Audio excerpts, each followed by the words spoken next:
One other item. And I want to tell you folks a little total temporary use permit story. And the temporary use permits, just for a little background, what they are, if you've got a piece of property that's zoned for whatever, and you want to do something unusual on that, you've got to get a temporary use permit. And they're fairly simple to get. I mean, the city hands them out like chocolate chip cookies. You got to tell them what it is. The city will take a look at what you're trying to do. They'll put some rules around it to make sure that the neighborhood is protected, and then they'll issue a permit. All you got to do is sort of adhere to the rules. And one of the rules are that the permit has to be issued 24 days before the event is scheduled. And that gives it, and there's a reason for that. That gives everybody a chance to get noticed. If they've got a concern, they can appeal, and it sort of makes sure that both parties are taken care of. So over the course of the last week or so, and you want to hand those down, John, so people can follow this. There was a temporary use permit going through the city that got approved on June 6th for an event that was going to take place on June 8th. Now, as best I could tell, that didn't meet the 24-day condition, all right? So I appealed, and my appeal was denied. And so after about 6 communications with the city attorney, I asked him to please put in writing what the reasons were that my appeal had been denied. And I got a letter back from him, okay? 2-page letter, basically full of lies. Now, let me take you through that, okay? And let's go back to the beginning. Remember, you have to have it done within 24 days, otherwise the permit should not have been put out. That's not mentioned anywhere in this letter. Totally ignores that. What he does, he says, Steve, I denied your appeal because your Whole Foods, or your appeal did not contain the conditions of why you were appealing, all right? And so I looked up the regulations, and Municipal Code 1704220, Appeal of Action, says the appellant shall have an additional 10 days following the date of the filing of the appeal to submit to the city clerk in writing the specific grounds for the appeal. So I had 10 days. Basically, let's go back a second. I got a copy of the appeal at 8:30 on Friday morning, a copy of the temporary use permit at 8:30 Friday morning. 8:45, I was in City Hall appealing it. And I had 10 days after that to list all the grounds. And matter of fact, if you look at the appeal form, it's like in 30-point type on that form that says you got an additional 10 days. So telling me that I didn't have all the stuff I needed was a lie. Second thing, I got the appeal.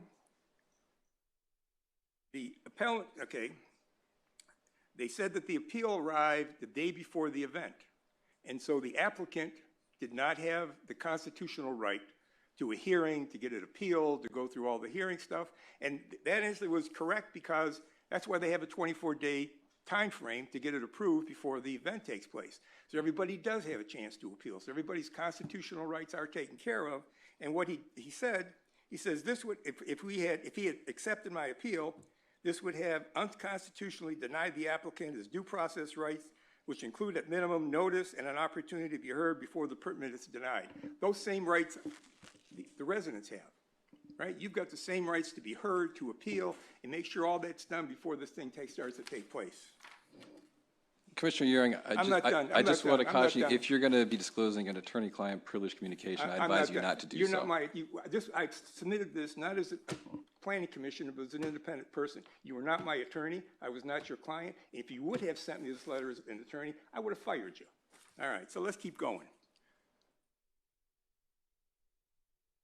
The next thing he tells me is the only person that can appeal a temporary use permit is the applicant, right?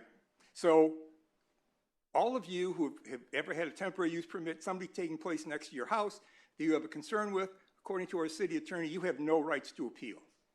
And again, if you read the code, Code 1704220, Appeal of Action, any person aggrieved by a decision of any portion of that decision made by the planning manager director under provisions of the title in connection with the temporary use permit may appeal such action to the planning commission.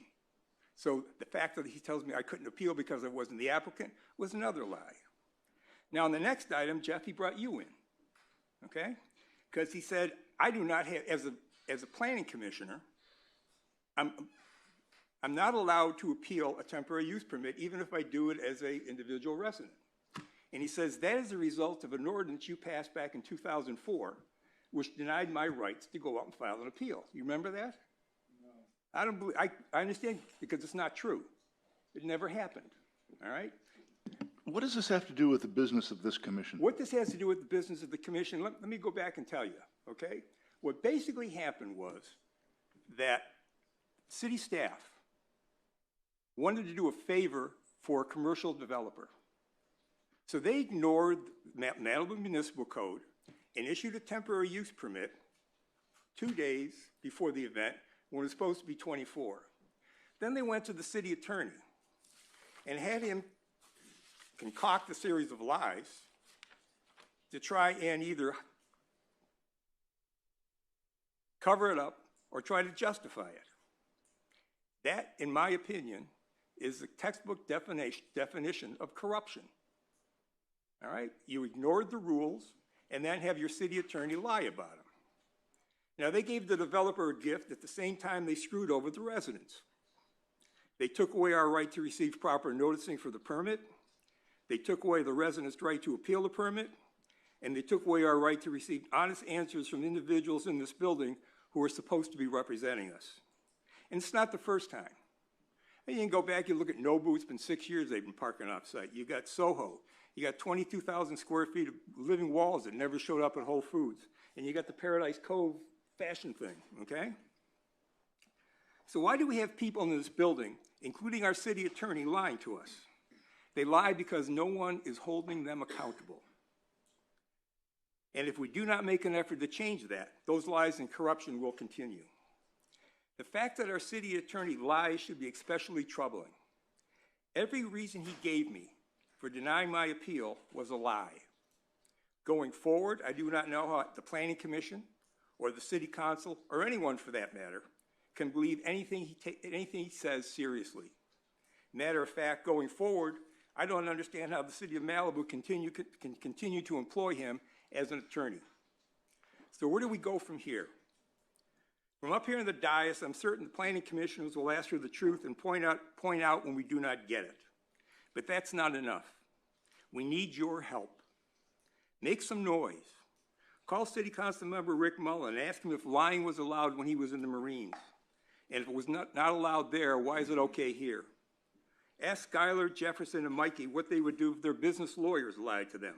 Make some noise, make it early, make it often, and I'm going to do that every chance I get up here. This is going to be a long fight, but it's something we're going to have to do. And let me close with the Chinese proverb. Fish rot from the head down. And that's what's going on in this city hall. And the smell's getting worse every day. John, get something?